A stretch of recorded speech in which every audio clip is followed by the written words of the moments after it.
Ituloy ang Public Transport Modernization Program. Yan ang panawagan ng mga transport group sa Region 1 kasabay ng transport strike ng Manibela. May balitang pambansa si Ruel de Guzman ng Radyo Pilipinas, Dagupan.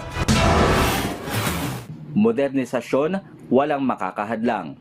Yan ang sigaw ng transport group sa Region 1 na pabor sa Public Transport Modernization Program ng pamahalaan. Ginawa ng 22 transport cooperatives ang pagtitipon-tipon sa Dagupan City para tapatan ang isinasagawang transport strike ng grupong Manibela. Hiling nila kay Pangulong Ferdinand Marcos Jr.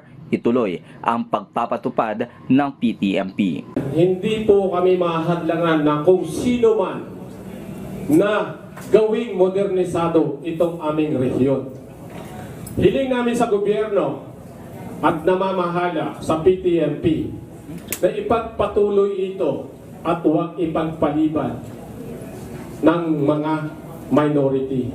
Nagpahayag din ng suporta ang Northern Ilocos City of Lawag Transport Service Cooperative sa naturang programa dahil malaki ang naitulong nito sa pag-unlad ng kanilang kooperatiba. Dahil po dito sa modernization, ang aming kooperatiba ay nag-improve, nag-develop because of the program extended to us. Kaya niyakap namin ang implementasyon ng modernization. Nagpasalamat rin ang mga transport group sa pamunuan ng Land Transportation Franchising and Regulatory Board dahil sa patuloy na paggabay sa kanila tungo sa programang modernisasyon sa sektor ng transportasyon. Mula sa Radyo Pilipinas, Dagupan, Ruel de Guzman para sa Balitang Pambansa.